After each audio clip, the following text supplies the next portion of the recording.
It's only a kick, a jump, a block.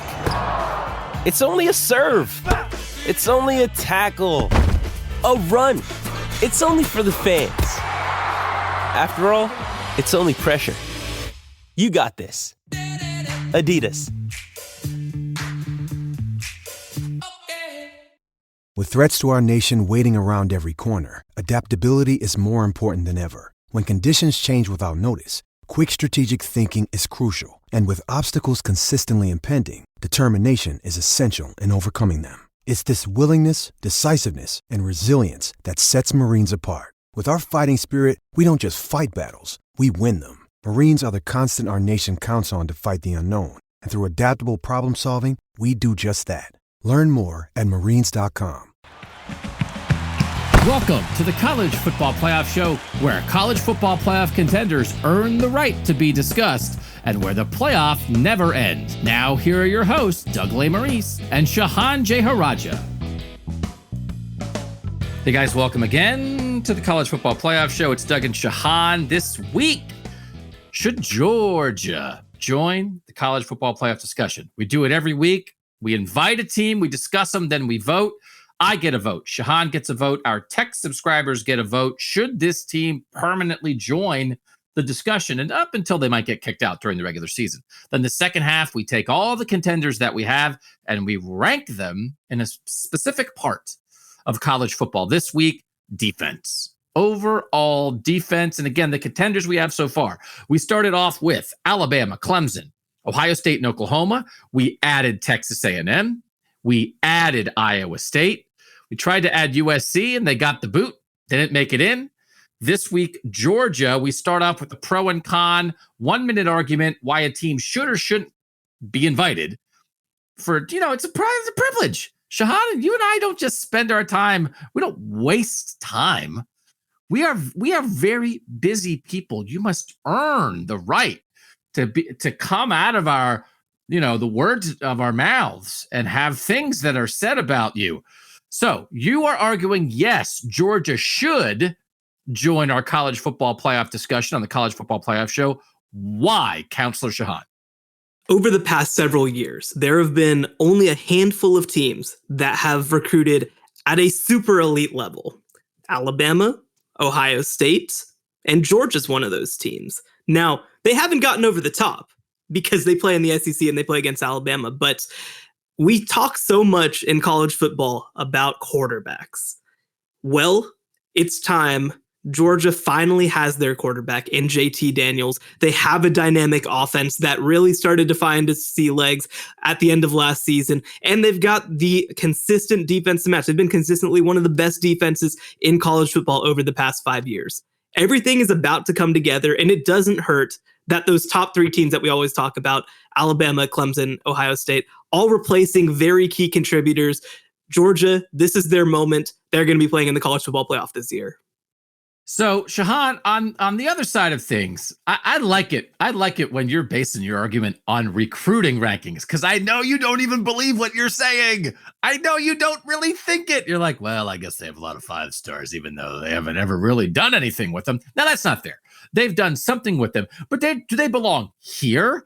Talent-wise, they do, but where's the proof on the field? Because as long as you are in a conference with Alabama, I need some idea that you can hang, not just hang, but really have a chance to beat Alabama.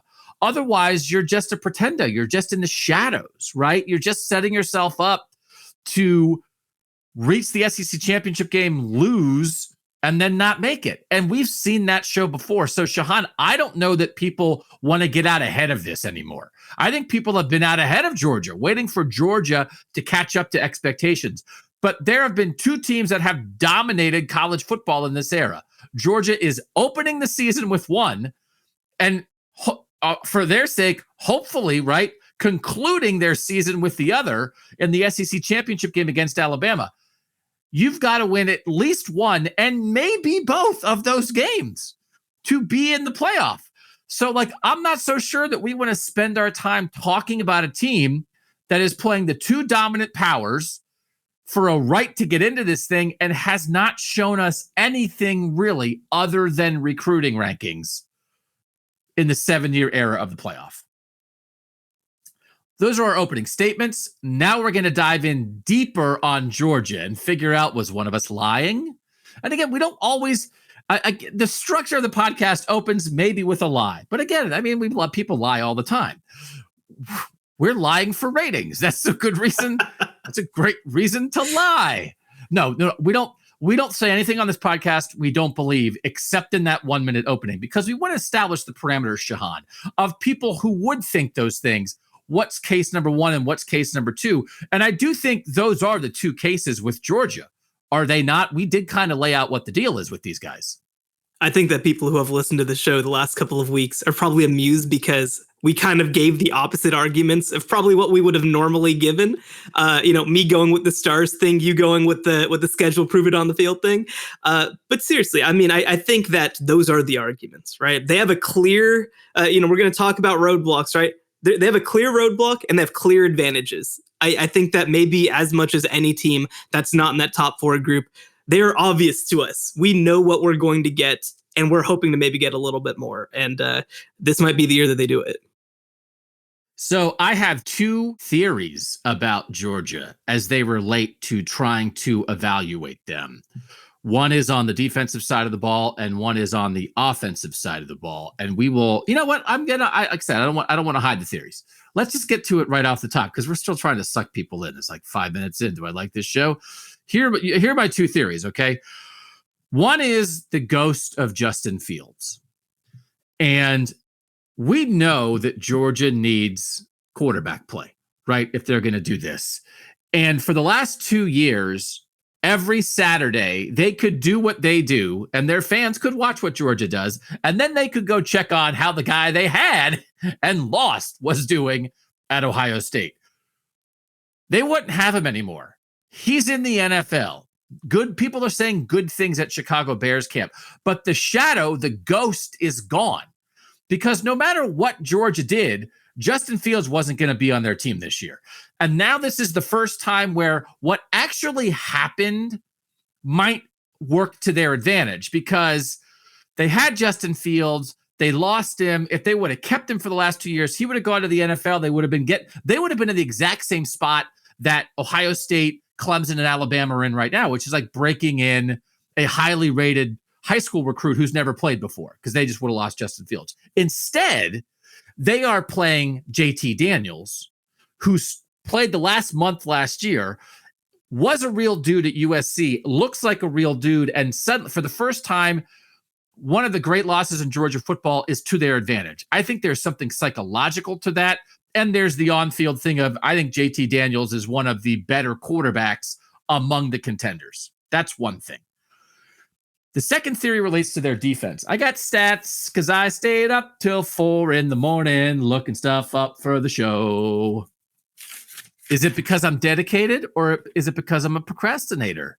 Do you want to hear my procrastination story real quick? Please do. 6th grade, you've got to do 12 book reports for the course of 6th grade. But at a minimum, you have to do 2 per quarter, right? So first quarter, I do 2. Second quarter, I do 2. Third quarter, I do 2, which means in the 4th quarter of the year, I have to do 6. It is the last day. It is the last day before they're due. I am still reading multiple books that I have not read yet. I make a deal with God. I make a deal with God to say, please let me pass 6th grade, and I will become like a minister, or I will serve you for the rest of my life. Dear God, it is 3:00 in the morning. I am still reading like the 4th book, and I have to write 6 book reports. And here I am today. I graduated. I passed 6th grade. I blacked out. I don't even know what happened, but I'm a podcast host, so yeah, I don't sorry know. You didn't keep up your deal with God. I don't know about all that. I know. So that is I don't know that. Again, I'm that's not a great story to tell, perhaps, but So procrastination is in my bones. I did not make any deals with God when I was watching film and looking up stats at 4:00 in the morning last night. But I passed 6th grade and I got you a stat, Shehan. Against Alabama and Florida last year, okay? These were the stats of the Georgia quarterbacks in those games, okay? 27 of 69 for 381 yards, 4 touchdowns, 6 interceptions. That's the Georgia quarterback play. Here are the stats for the Alabama and Florida quarterbacks, Mac Jones and Kyle Trask in those games. 54 of 75, 891 yards, 8 touchdowns, 2 interceptions. Passing yards in those games, 891 to 381. They threw for 510 more yards in those, the 2 biggest games that Georgia played last year. In the first game, in the Alabama game, they got Waddled and Smith, right? I mean, we all know what that looks like, but they each had like 160 yards receiving. Smith and Waddle in that game. That was Waddle was still doing his thing. They absolutely tore them apart, okay? And in the Florida game, they're playing Kyle Pitts, 4th pick in the draft, and Kadarius Toney, 1st-round receiver. Smith, by the way, 167, Waddle 161 in that game. Pitts, they actually kept under control a little bit, but they're playing 2 first-round talents. They give up 10 receptions for 212 yards to the running backs. I've never seen a team cover a wheel route less effectively than what Georgia did against Florida, and I assume it was because every snap they were planning to triple team Kyle Pitts, and they're like, who's got the back? Who's got the back? And they're like, nobody's got the back. And Kirby Smart said afterward, if we could have covered a wheel route, we might have been able to hang. Here's my point on that. They faced 2 extremes of offenses. Jones, Smith, Waddle, and plus Najee Harris for Alabama, Pitts, Toney, and Trask for Florida. And they got blown off the field. And I think it gives us an incorrect view of what this Georgia defense actually is. We know they're good at stopping the run. They're not going to face offenses like that in the SEC or anywhere else this year. Show me Kyle Pitts. Show me a Smith and Waddle combo, right? I think we know Georgia has some talent, Shehan, but I think they got so outplayed at the quarterback position when it mattered, and then their defense got roasted by 2 rare offenses. I think so much has changed with the context around Georgia that directly affects Georgia. I think people, for all their talent, might be set up to underestimate them because they got sort of caught in a hurricane of offensive explosiveness a year ago that they're not going to have to quite deal with this year. And for people who don't know, in those games, right, JT Daniels was not starting those games. That was Stetson Bennett, right? And so I think that we saw in the last 4 games that Georgia played, when JT Daniels came into the game, they were 4-0, first of all. They dropped 31, 45, 49, and then they played Cincinnati, who was a top 5 defense. We'll probably talk about them later. They scored 24 on them, right? Which, I mean, and so they looked different as soon as JT Daniels took over. It just opened up their game. It allowed their receivers to thrive, because that's been one of the things for so many years at this point is, oh, well, they're getting these receiver recruits, but none of them are getting the ball, right? Like Jake Fromm was fine, but they had a quarterback at the end of last year with a system with Todd Monken. That's right, Monken, right? Yeah, yep. Todd Monken. I mix up my Monkins sometimes. As offensive coordinator. As we all do. Todd Monken taking over as offensive coordinator. I think we got to see that dynamism come out. We got to see that protection come out. We got to see those playmakers come out. And on top of that, it did make things easier for their running backs, who usually are just having to run through those tight holes, right? And so I think that offensively, there's a lot of reasons for optimism with this team. I think that they did start to show the vision. They just didn't have the personnel at quarterback to do it to start. And defensively, yeah, I mean, those 2 games happened, right? I mean, when you've got a quarterback like Stetson Bennett, no disrespect if you're listening, Stetson Bennett, but I think that we can all agree he didn't get it done. Now, listen, I have to interrupt here because I have disrespected Stetson Bennett a lot on other podcasts. I do an impression of him. Oh dear, that is, I don't even say his name right. I push back against like the whole like walk-on storyline of like, I'm a walk-on. I'm I'm playing for one of the best 5 teams in the country, and I'm walking, and I'm like, that's not a great story. Like, it's not going to work. So I was way out on that early, and I have to be honest to our listeners. And again, I'm expanding my national college football knowledge, but I might pretend that I'm step the ball net and talk like this. And that's not fair. That's not fair. But that I pushed back whenever anybody was like, oh, Georgia, what an inspirational story. It's like, I'm going to lead Georgia to the promised land. And I was like, no, you're not. It's not his fault. But the idea that like that was Georgia's quarterback answer for whatever little slice that was is like, what are you doing? And I get it. Jamie Newman was the transfer, and then it didn't work out. It was a crazy year. We know why it happened, but it was never going to work. And it just took them that long to get to JT Daniels. But man, like it is, I don't think you even count the Georgia season in your evaluation because it permeates everything. Right. Your defense, I think, is taking risks because they know they've got to get turnovers. Because if you're playing, can we march 80 yards versus can the other team march 80 yards and the other team has Kyle Trask and you have this, it's not going to happen and it affects you. And so it's not about the guy. It's about the situation Georgia put him in. And they were trying to win with that. And it was never going to work. And JT Daniels just completely changes everything. But I wanted to be clear. I have disrespect. Sorry.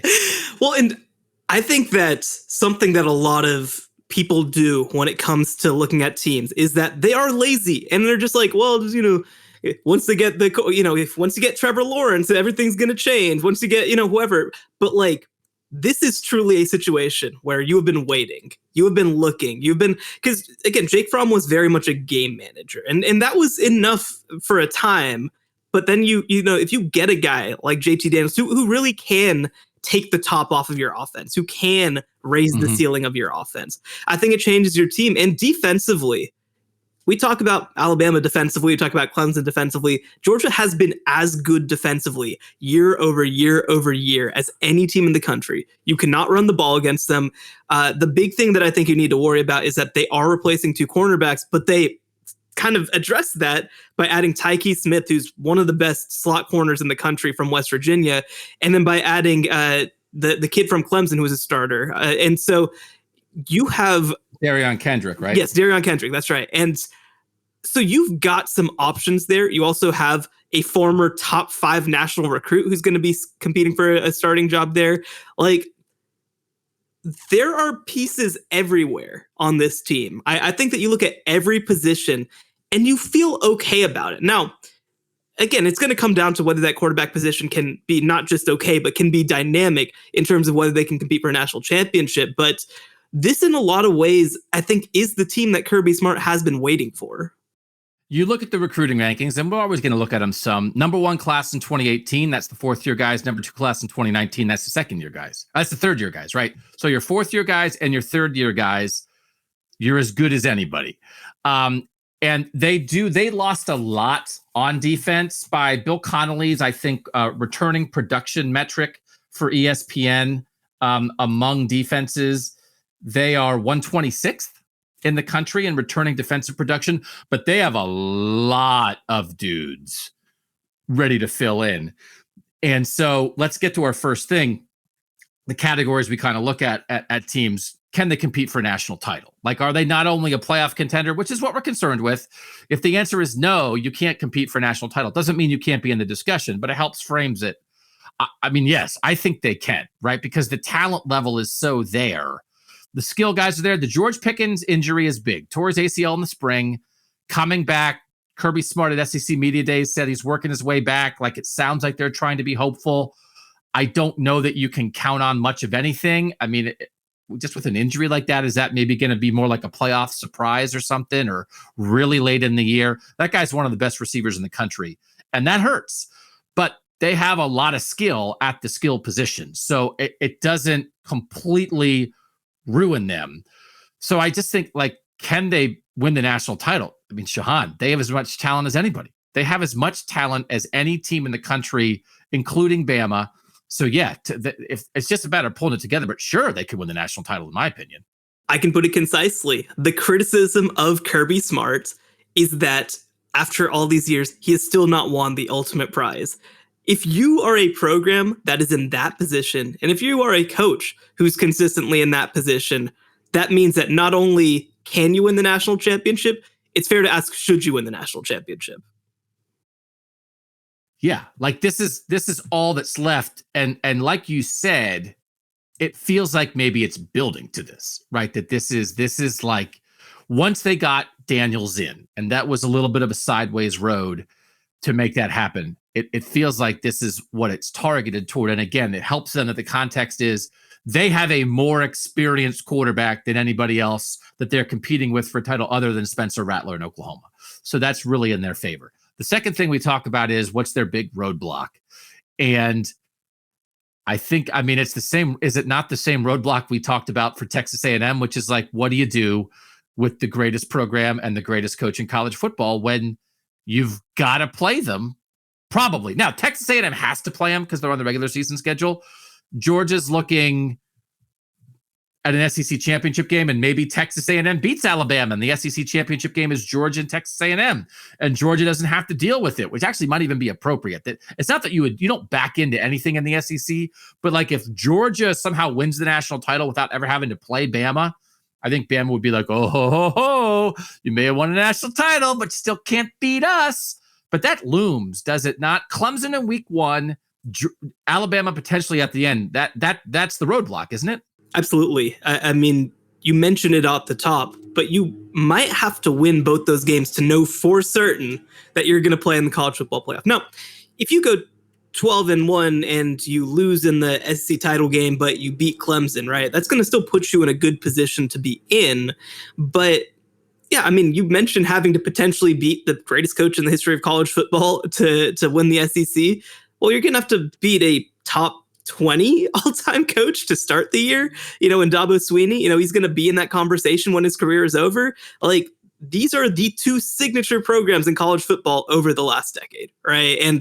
And so to have to play both of them, to have to beat potentially both of them, I mean, it's obvious that's the roadblock. And they haven't beaten Bama. Right. They haven't beaten Bama since 2007. They're 0-6 since then. And they've played them tight, man, right? I mean, they've played them. I mean, they played them in the national championship to a 3-point game. They played them to a touchdown game in the SEC championship the next year. In 2012, they played them to a touchdown game in the SEC championship. Like, they've played them tight, but like they have not done it like even once in this era that really matters for Bama football. So that really looms. And I just think the world where Georgia could win a national championship without having to beat Bama, right? Whether that's a 12-team world and you hope someone else beats it, knocks out Bama on the way there, or whether Texas A&M does it or something happens. I'm not so sure I wouldn't pick them to win. If I knew Bama didn't exist, right? Here's why I'm on Georgia. I think it's possible Georgia's better than Alabama this year, but man, like, can you pick it before you see it? And I do think we know the deal. Saban's never lost to one of his assistants. It's hard to believe in Kirby Smart sort of in that matchup until he does it, which isn't fair. And I don't kind of like that thing about sports. And it's like, at some time you got to say, well, I think it's going to happen now. I really do. Because nothing happens until it happens. Like, can't be your only measure of analysis. Well, it hasn't happened yet. It's like, okay, well then we'll get back to you after the fact. There's no reason to talk to you beforehand. But I don't know how real that is for Kirby Smart trying to take down Nick Saban, having worked for him for as long as he did. This is kind of a weird comparison, but you kind of need Kirby Smart to have his 2019 Ed Orgeron moment, right? You kind of need him to have that moment where all of these things are put aside, where the development happens, where the quarterback play happens, where the offense actually changes, where the dynamism actually happens. And if that happens, right? Because certainly I think all of us know that eventually, in my opinion at least, it's going to happen. At some point, it's going to happen. Eventually, somebody who's a Nick Saban assistant is going to beat Nick Saban. At some point, it's going to happen. But I think that with all of that said, I mean, heading into this year, if you're Georgia, you are playing with an advantage, right? Because Alabama lost basically every contributor on the greatest offense in the history of college football. Yep. And so you don't have to worry about that. And if you're Georgia, I mean, your strength has been year after year in the front seven and on the offensive line. You just keep rolling guys through, right? And so the pieces are there. The recruiting is there. The coaching even is totally there, all right? Like, that has not been the issue. And so, yes, you don't assume that somebody beats Alabama until they walk off the field after beating Alabama. But the one other thing that I'll say too, Alabama has not won back-to-back national championships under Nick Saban. It is really hard. It is really, really hard. Or that's right. Yeah. They have not won back. Was it 11, 12? I guess 11 and 12 they won back-to-back. But it's been... Nick's coming for you. Nick is coming for you. Yeah. Are you... Put some respect on that name. In the playoff era. They have not won back-to-back national championships. It's really hard. It's really hard to do. And so this feels like a transitional team for Nick Saban. So that's why I kind of said it off the top. This has to be your moment if you're Georgia. You have advantages over Alabama in terms of what you bring back at quarterback, what you bring back at coordinators. And so it has to happen. If it's going to happen, I think that this is one of the best years that's going to happen. All right. So the last thing we ask, what's your level of confidence in your belief? We're not revealing it yet. High, medium, low. What you think about Georgia? Should they be in the conversation? What's your level of confidence, Shehan? My confidence level is high. I think that heading into this conversation, it was the factors were obvious to me, right? That's the biggest thing that you say about it, is that it is a very clear argument for or against. So for me, the argument is high. Mine's high too. Let's get to the vote. Shehan, should Georgia join our list of contenders to be discussed on the College Football Playoff Show? If you are a team that we talk about as being a team that can win a national championship, if you are a team that we talk about as the potential to be the best team in college football, you deserve to be in the conversation. So yes, my vote is yes, that Georgia gets to be in the conversation. I'm very excited to see this matchup in week 1 with Clemson and Georgia. I think they both could get in. Like, it's not a knockout game, but it removes the wiggle room for the loser. And I think it sets a tone. And I think Clemson has been through it enough that they could absorb something and move on. I think Georgia needs this. I think, they played the tight bowl game. It's one of those things, again, with Cincinnati and that the way we view them, it's like, wow, like, awesome. Cincinnati hung with Georgia the whole game and Georgia had to pull out the end. It's like, all right, well, they still lost. Like, if you want to be, what are we doing? Are we doing style points for the underdogs? Or are we just doing all right, if you're going to be in the big boys, who won the game? Georgia beat Cincinnati, and Cincinnati was good last year. Some people thought Cincinnati should be in the playoff and Georgia beat them.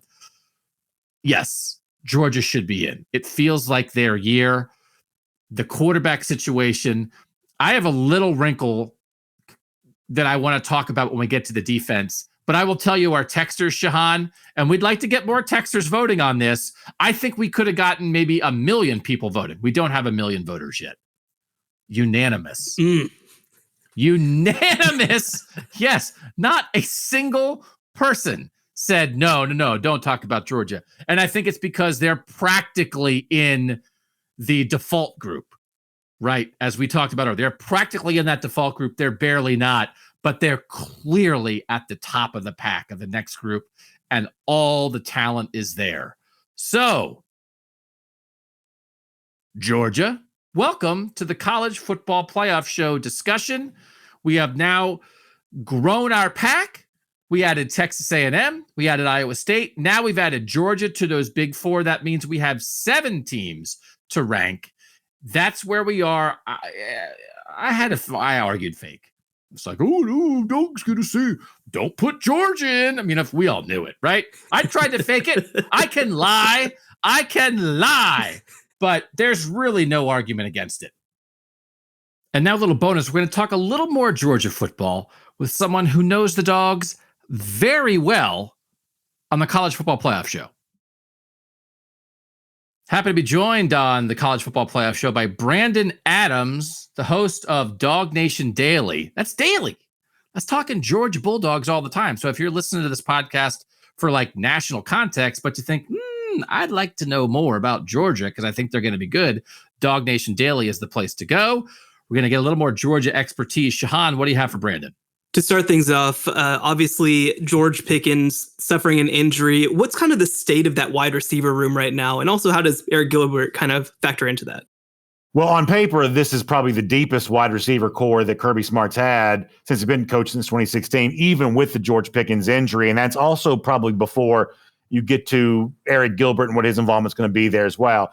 Georgia went from 2009 until the 2019 class without signing a receiver, believe it or not, because it had so much recruiting success in other places, without signing a receiver ranked in the top 10 nationally at his position. And since then, 2019 and then the 2021 class there as well, and now actually signed a total of 4 top 10 receivers football. since then. So someone who knows now the a lot of those Dogs guys have been hurt. George Pickens is injured. Dominic Blaylock is injured. College football playoff Marcus Roseby Jackson's coming back from injury. So some of those elite recruits have been injured, but in terms of recruiting success, Georgia's actually had a little more of that recently than they have. It's still the most unproven position on this team, though. The fact that a guy like Eric Gilbert could come over from LSU, where he did, do some fairly interesting things last year as a freshman, the fact that he has a chance to be such a big part of the Georgia offense this season, I think is somewhat proof of that, as Georgia goes this season, the wide receiver core will one way or another propel that to happen. It's been the weakest position group since Smart's been head coach, and obviously there's a lot of hope amongst fans this year that's maybe finally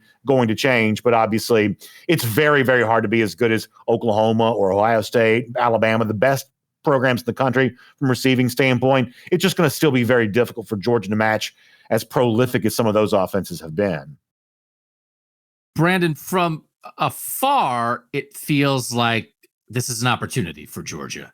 The Ohio State, Clemson, and Alabama are all breaking in new quarterbacks. Georgia has an experienced quarterback returning. We know Georgia's been good.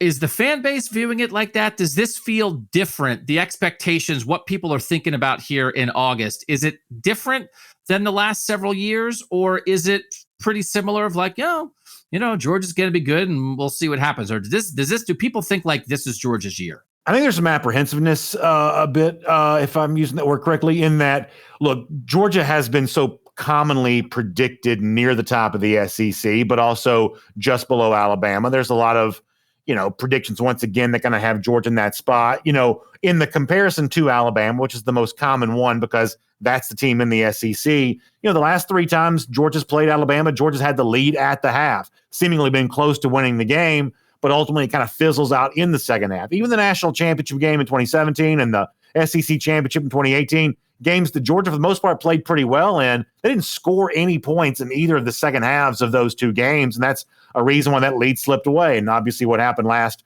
fall in Tuscaloosa kind of also goes down there as well. So I don't think that Georgia fans are as robustly bullish on this team as maybe some people may outside of UGA fan circles might think, just because they've kind of seen Georgia be in this spot before. The one thing that Georgia does potentially have going for it this year, though, that is maybe a little bit different in the past, and you make the comparison to other programs that are making changes at quarterback, Georgia also brings Todd Monken back as offensive coordinator, and I think that can be a big deal for UGA. Fans are always the quickest to criticize play calling, maybe more so than anything else.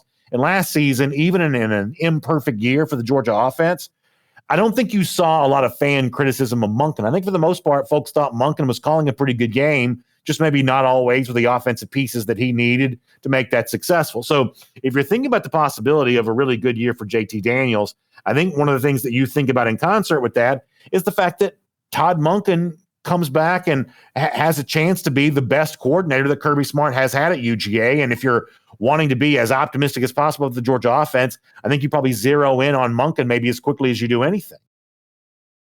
Last one from me. What is that last step at Georgia, right? We've seen the recruiting. It's been top 5 every year. We've seen, Jake Fromm was a good quarterback. Maybe not great, but good. Defensively, they've been top 5 every year.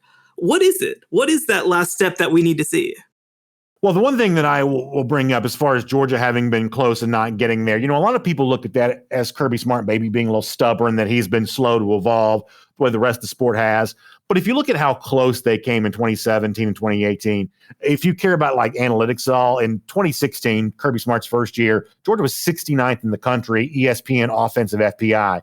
By the following year, they had jumped all the way into the top 10. And then in 2018, they jumped, I think it's top 5, but, even higher in the top 10, if nothing else. So Smart doing things the way that he had done them actually caused a fairly positive transformation for Georgia from 16 to 17 to 18. And then the sport just kind of exploded around him after that. Joe Burrow threw 60 touchdown passes in 2019. Alabama averaged nearly 50 points a game last season, and Georgia's just had a really hard time keeping up with that. I think one of the things that you kind of see internally is there has been a philosophical evolution at Georgia, where I think Kirby, on the basis of how he's talked and some of the decisions that he's made, is clearly a little more comfortable with an explosive offense, the idea of that, the risks that you have to take to get there. I think there is some evidence to say he's a little bit more comfortable with that than he maybe would have been in the past. But even if you're willing to make those changes, it's still not easy to go out there and do what LSU did in 2019, what Alabama did in 2020. Really, even Clemson in 2018 was a little bit of an offensive explosion in comparison to when Georgia was in the playoff in 2017. Clemson averaged like 42 points a game in 2018. So the issue is, what it has taken to win a national championship the last few years has required such an explosive offense, and Georgia just frankly hasn't had the manpower to be able to get that done. There is certainly some thought that this offense will be better, and I think the flip side of that coin is, can you still see the offensive explosion in other programs continue unabated, or is there maybe a little bit of a regression back towards the mean here a little bit this year, at least in the SEC, where Alabama's got a new quarterback, got a new coordinator. There doesn't seem to be like an LSU obviously waiting in the wings the way that, there might have been a couple of years ago, that maybe a little more offense, maybe Georgia can get into the 40s in terms of points per game, and maybe what the best teams around them are doing, maybe it's not quite as prolific as it has been. That to me seems about as close as you can come to a national championship formula. A little better on offense, and hopefully you don't see somebody go out there and do what Joe Burrow did a couple of years ago. He's Brandon Adams. He's the host of Dog Nation Daily. Get your daily dose of the Georgia Bulldogs. Brandon, thank you for joining us here on the College Football Playoff Show. Always a great pleasure, and you guys, certainly a fun conversation. Okay. Time to rank the best defenses, and we'll get to that on the College Football Playoff Show. Doug and Shehan back to rank the contenders that now include Georgia. So, Shehan, as we get deeper into these rankings, we're going to be able to spend a little less time on every team because we have more teams to talk about. So we are up to 7 teams that we are discussing. We are ranking them based on their overall defensive abilities. Again, the teams that we are ranking: Georgia, Iowa State, Texas A&M, Alabama, Oklahoma, Ohio State, and Clemson. I have my list of best defenses. You have your list of best defenses. Great controversy on the pod a week ago when my lowest ranked team was your highest ranked team. I'm not sure we'll have the same level of controversy this time around. Who's number 7 on your list of best defenses among the contenders, Shehan? So I'm very curious actually to see how your list looks. This was very, very difficult for me, to be quite honest. And I went into this at number 7. I think that there was an expected team. I looked further into it, and I surprised myself. So at number 7, I'm going with Ohio State. Ohio State last year ranked 75th in yard per play defense, gave up more than 400 yards per game, ranked number 43 in scoring defense, over 25 points per game. They're number 119 in returning production after being not very good last year. In passing defense, they were number 122 at 304 yards per game, including 664 yards against the 2 best quarterbacks that they played. And on top of that, they were good against the run, and they lost almost all of the players that made them good against the run. So to me, Ohio State, that is the biggest question mark on defense. I know everybody expected me to say Oklahoma. I get it. But this is not this is not a couple years ago, right? Things have changed. And Ohio State right now is my biggest question mark on defense. I also have Ohio State 7. And it is one of those things where when you lose a lot from an underperforming defense, is that good or bad, right? So they did lose a lot of returning production, but I'm not sure they would want that production back. They have 3 top 40 national recruits on the defensive line and an All-American as the other guys. So Zach Harrison and Tyreek Smith at defensive end, they played last year. Zach Harrison is a guy that they have talked a lot about. Huge offseason. Third-year guy, might be ready for the jump, was a 5-star, kind of in the mold of the Bosa brothers and Chase Young, and has been good but not great so far. Their defensive line probably should be better. They have Teron Vincent as a top 20 national recruit, 5-star guy sliding in as a probable starter defensive tackle. They have a lot on the defensive line. Last year they got close but didn't get home a lot. So they've got to get home more often and get more sacks. Linebackers, they lost everybody, lost their top 4 linebackers. They have a lot of veteran. They have like a bunch of 4th-year guys who have been blocked, who are trying to play. They've got to work that out. And then there's questions in the secondary for sure. Like Seven Banks is a good corner. Is he at the level of like the first-round corners that Ohio State normally produces? I think the jury's out. He's good. Is he great? They have some young defensive backs, but they're still like a year away from a real leap. They had a little bit of a recruiting lull in the secondary that they're still fighting a little bit still this year. And then Kerry Combs, who's been a great position coach at Ohio State, is in his 2nd year defensive coordinator. A lot of questions, I would say, from the Ohio State fan base about last year. I think mostly last year was a talent dip. I think they will be better. But there is not a Chase Young. There is not a Jeff Okudah. There's not a Ryan Shazier. That's right there, obvious.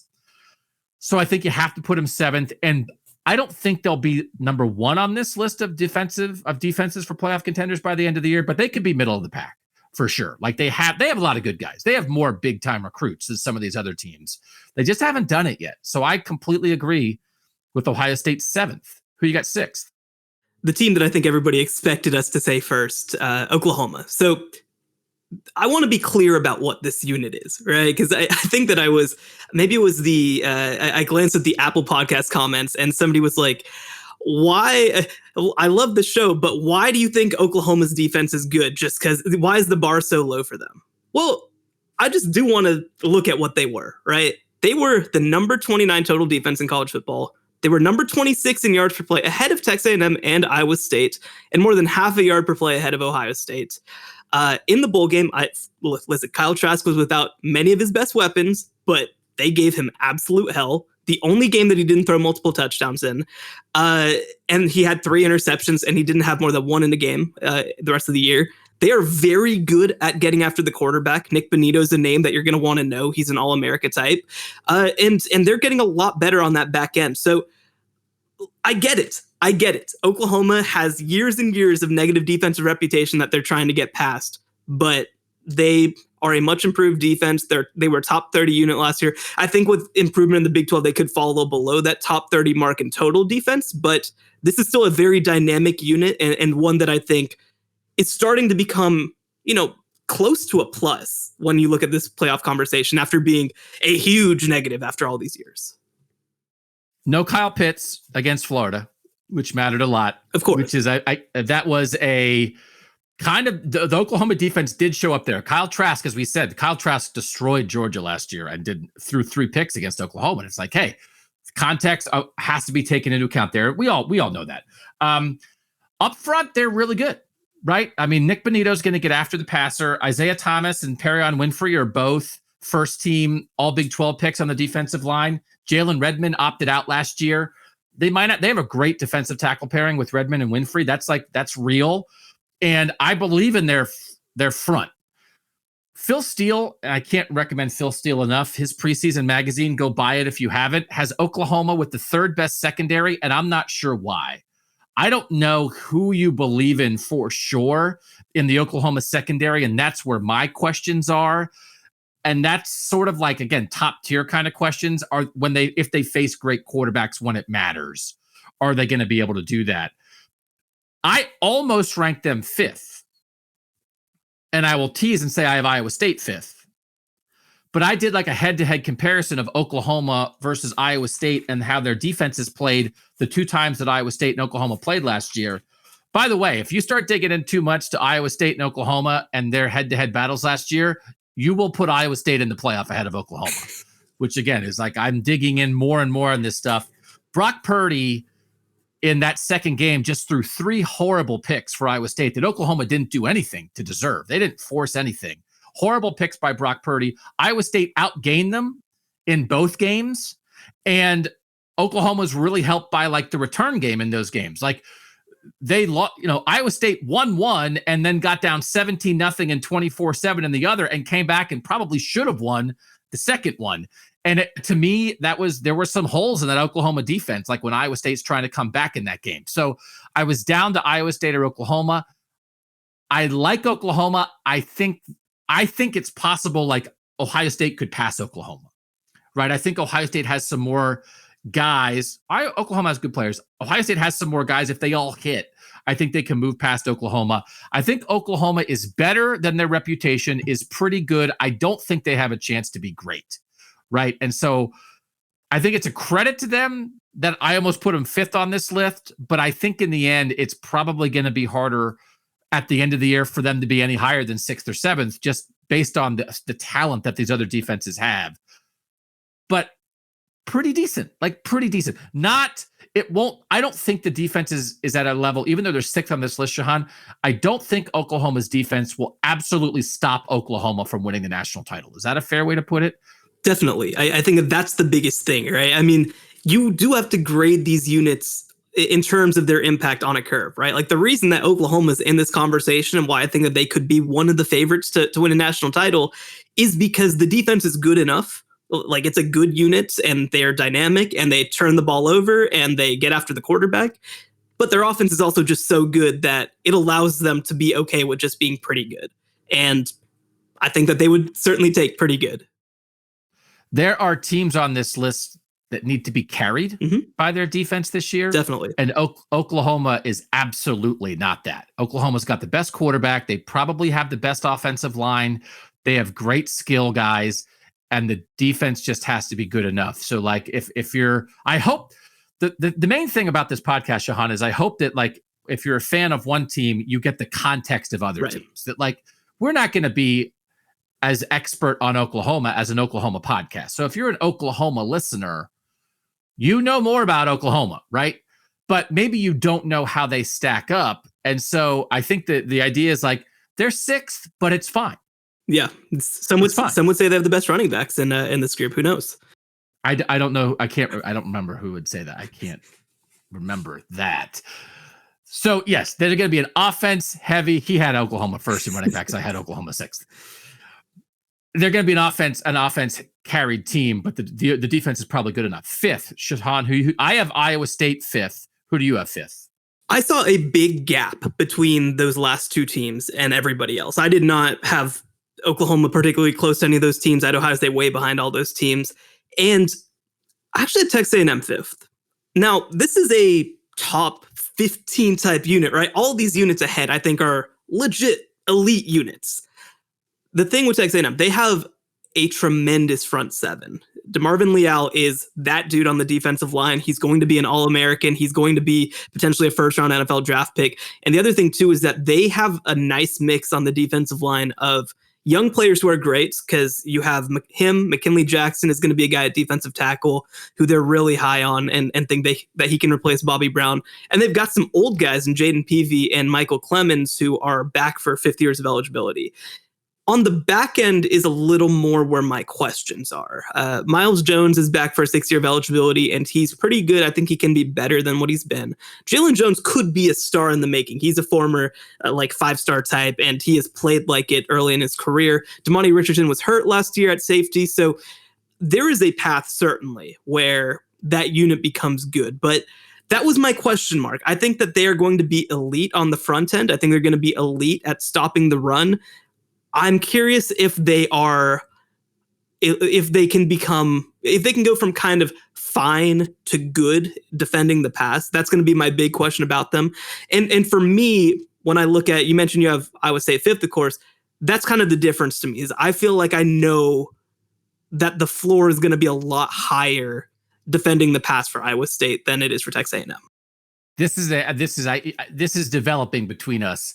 You like certainty. I like uncertainty. Right, that I feel like, yes, I know what Iowa State is. I just think there's a couple more dudes on Texas A&M that feel like they're going to hit 9 starters back.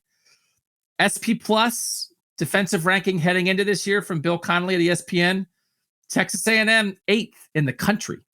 8th in the country, 4th on this list. PFF rankings of the top 10 defenses in the country going into this year. Texas A&M 6th in the country, 4th on this list. I leaned on that a little bit. I'm going to always listen. I know Ohio State better than I know other teams. Shehan knows the teams in Texas better than he knows every teams. You know, we know everybody and we're doing the context, and I think we're providing different context than some other shows, the way we're directly comparing things. Listen to Shehan on Texas A&M. right? And sometimes I respect the fact that if you know a team really well, you know their flaws. Everybody knows their strengths. Only the people that know a team really well know their flaws. I think there's more room to pop for Texas A&M. DeMarvin Leal's a beast. I just feel like Iowa State kind of they are what they are. And it just depends which side of that are you taking. So I have Iowa State 5th and I have Texas A&M 4th. You have Texas A&M 5th. Do you have Iowa State 4th? I do. Okay. So let's talk about Iowa State a little bit. Iowa State, they are 25th, and which is second on our list of contenders for most production back for a defense. They have a lot of guys back, and I think this is important. Again, the basic stats, sometimes you're almost afraid to lean on them because like everyone's so deep into the big stats. Their first 7 games last year, Iowa State averaged 26.7 points per game that they allowed. Their last 5 games last year, they gave up 14 points per game. And that was Kansas State, Texas, West Virginia, Oklahoma, Oregon. So that's a little something to me. I think like holding Oklahoma that had kind of figured it out. They jump out to a 17-0 lead. They only scored 10 points in the final 3 quarters against Iowa State. That defense locks it down, right? Showed me something. And now I'm just like sort of leaning into you saying like, yeah, I know, Doug. That's why I have them higher than Texas A&M. They're really good. They have a lot of veteran guys back, and they really showed it in the second half of last year. A lot of people are going to look at this group and say, well, where's the blue chips? Where's the, they don't have that, right? And we talked about that last week when we voted them on, right? When we voted them into this group. But the one thing that I'll say is that they, at every level of the defense, have a guy who's not just good, but to me, like they have a guy at every level who could be an All-American. So Will McDonald's that guy on the defensive line. He had 10.5 sacks last year playing off Jaquan Bailey. He's going to be even better this year, I think, with sort of a more consistent role. At linebacker, you've got Mike Rose, the preseason Big 12 Defense Player of the Year.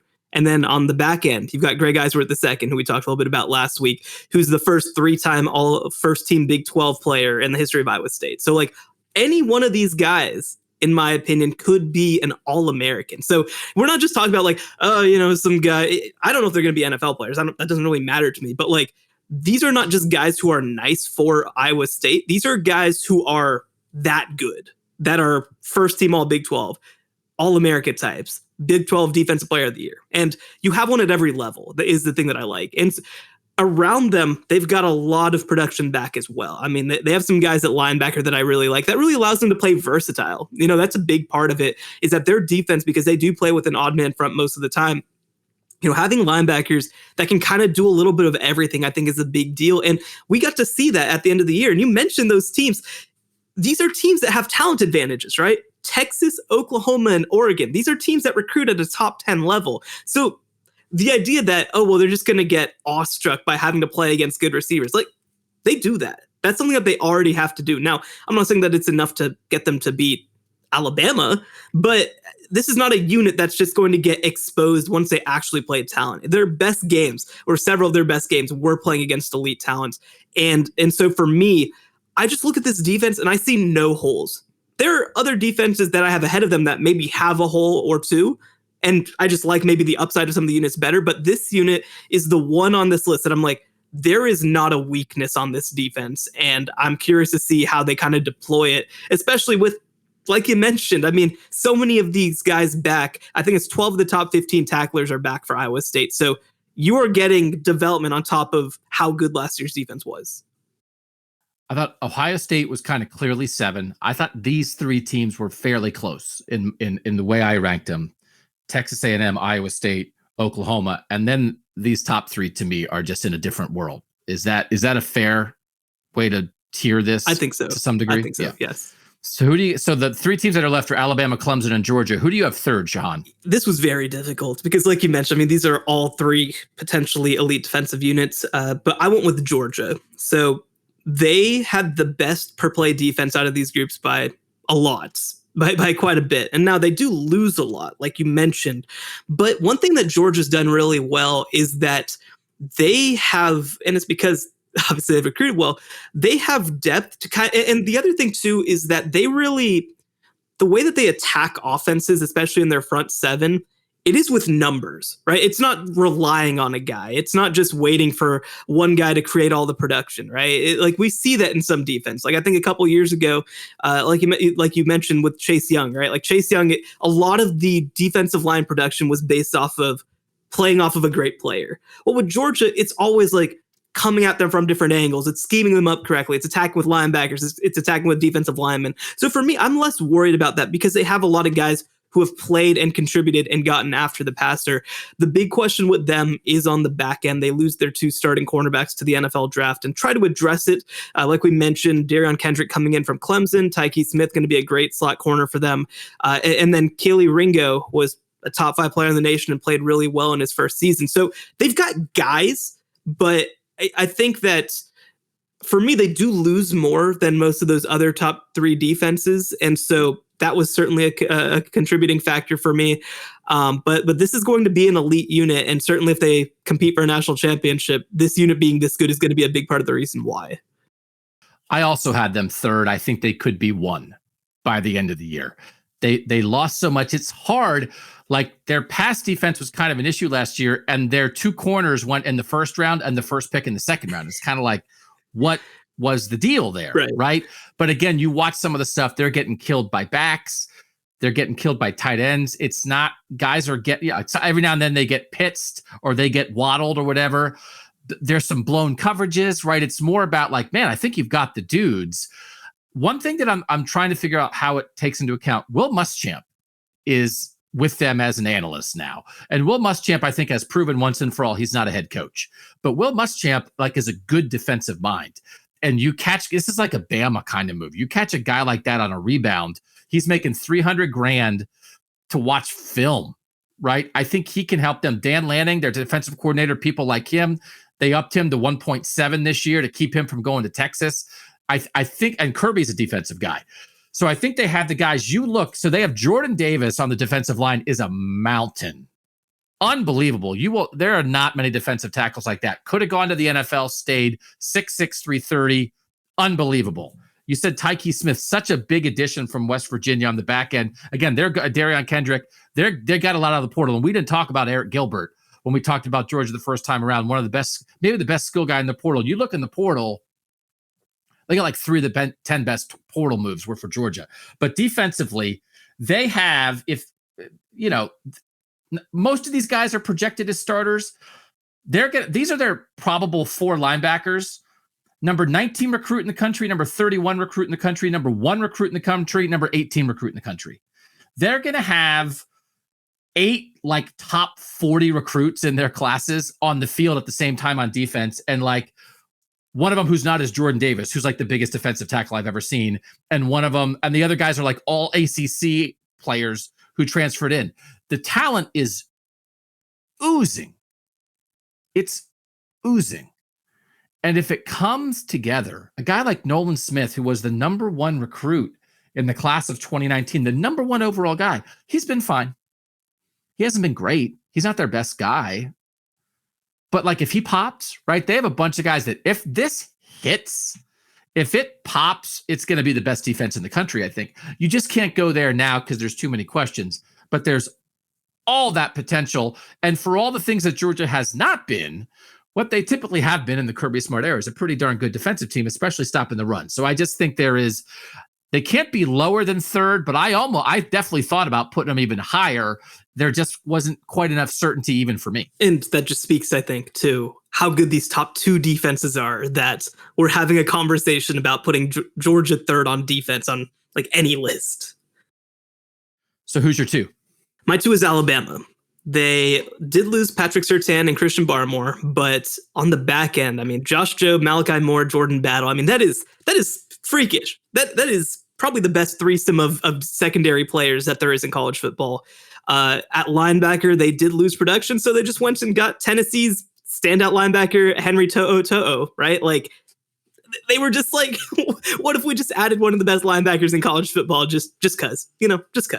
And they do have other guys, Christopher Allen, Will Anderson. Like, they've got guys. The big question, and it's not even a question, right? They recruit so well and they develop so well and they have such a track record at this position, right? Because that's what I look for more than anything is like recruiting's nice. I want to see track record of production and development. And Alabama does that in spades on the defensive line. They need a guy to step up. They've got a lot of guys who have played. They have a lot of guys who have gotten after the quarterback. They need to kind of become an elite unit at that position. But just because of all the depth that they have, the contributors that they had, I'm not too concerned about that. And they've been a top level defense without that the past couple of years. So if they're able to get that back as well, I mean, the sky's the limit for this unit. Yeah, I also have them second. Their linebackers are like unbelievable. Yeah. To add Henry To'o to what they already had, according to Mel Kiper's big board, Christian Harris is the number 1 inside linebacker.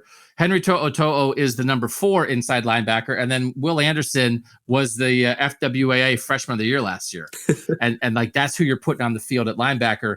I think Josh Jobe and Jordan Battle are 2 physical, smart, playmaking, but also reliable guys on the back end that you can like absolutely build a defense around. They come up and stop the run. Battle is going to read quarterback's eyes and make plays on the ball. Like they have some dangerous dudes on the back end. And then they did lose Christian Barmore, but like they have enough. They have enough to make up for it. And one of the most interesting guys is LeBrian Ray, who was, if you look in the class of 2017, Alabama had 10 recruits in the class of 2017. Okay. 7 of those 10 have been first-round picks in the NFL draft already. 1 was a second-round pick already. So 8 of the 10, first or second round. One of them is Dylan Moses, who's a really good player who got hurt and then didn't get picked at all last year when people thought he would. And the other is LeBrian Ray, who's left. That was what his talent level was. He's battled injuries. He's only played 31 games in 4 years.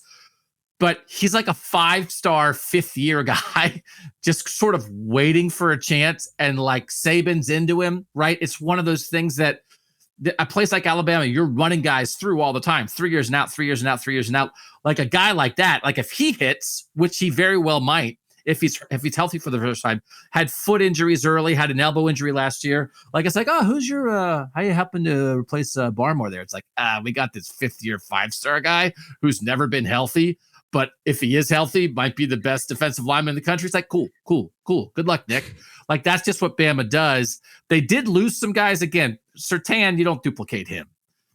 But there's a lot there. And they aren't replacing quite as much as Georgia. Yeah, I think just to close out Alabama, if anyone wonders, just if anyone's ever curious why Alabama recruits well, go back and listen to what Doug just said about how many guys they just sent to the first round. That's why people go to Alabama. Thought about them at 1, thought about it, but did not do it. I also had him second, and we both have Clemson number 1. Why do we have Clemson number 1, Shehan? So I think people might remember a couple years ago when they won those national titles, their defensive line was freakish. Dexter Lawrence, Christian Wilkins, that type of level, right? And for the first time, maybe in college football since then, I think that they have a comparable defensive line to that, which is just stupid, by the way, to be able to have that multiple times. But listen, Brian Brisset, former, I believe, number 1 player in the country. Yep. Miles Murphy, tremendous player. Xavier Thomas, number 7 player in the country in the same class. They're both sophomores, number 1, number 7 players in their class. Man, what is it like? What is it like to recruit like that? And Xavier Thomas also being a guy off the edge. I mean, this is crazy. Nobody in college football has anything like this. And there are a lot of good defensive linemen in college football, but Clemson has the best ones. And then on the back end, I mean, Nolan Turner, Andrew Booth, like these are also potentially NFL guys. These are potentially All-American guys. And then a linebacker, they just bring back everybody. James Skalski still plays college football. I mean, I'm pretty sure he's my age. I'm pretty sure that he might be older than me. I think I remember him growing up, but James Skalski back again. And the thing that I love about what Clemson does on defense, I think that they've done a tremendous job of identifying how they want to build their system. They have this mix of, kind of in a way what I talked about with Iowa State. They have this mix of like super elite players and then just a bunch of guys who are good at their job. And they mix them together. And it's just, it's crazy. It's tremendous. I mean, and then you add, obviously, the Brent Venables effect to the mix. I know that we had the question a few weeks ago, is Brent Venables losing his touch? No, I'm not concerned that Brent Venables is losing his touch. And so you just have so much talent at every level of the defense. You have, again, I mean, out of these defensive linemen, I mean, all three, I think, could potentially be first-round NFL draft picks. This is how good this unit is. And the other thing that I'll mention, too, is that they're going to be relied on a lot early in the year. You do have a great quarterback in DJ, but I think that at least early in the year, especially like in that Georgia game, when early in your ACC schedule, when the offense is still coming along, the fact that you can rely on this defense to just shut down other teams, it's the ultimate advantage. I think when you're close on stuff, Venables is a tiebreaker. Yeah. Right. I mean, I think there are other great, Mike Elko at Texas A&M, people love him, right? People think he's doing a great job. And like, it's not Alex Grinch. A lot of people are really in on Alex Grinch and waiting for him to get a head coaching job at Oklahoma. Nobody's like Venables. Nobody's like Venables in terms of, as you said, knowing exactly what he wants to do, how he wants to do it, recruiting to that. And again, they were doing it at the beginning without 5-star recruits. Now they're getting 5-star recruits. I thought about it in 3 levels. Brian Brzee and Miles Murphy, again, are like 5-star dudes in their second years. They were both like freshman All-Americans last year, like great starts, could be All-Americans, regular All-Americans this year. Then James Skalski and Nolan Turner, I was almost thinking to myself, like James Skalski's back. I was like, what? 6-year super seniors, right? At middle linebacker and at safety that are just like absolute like pillars of your defense. So they're 4 years older than Brzee and Murphy. Like there's 6-year guys versus second-year guys.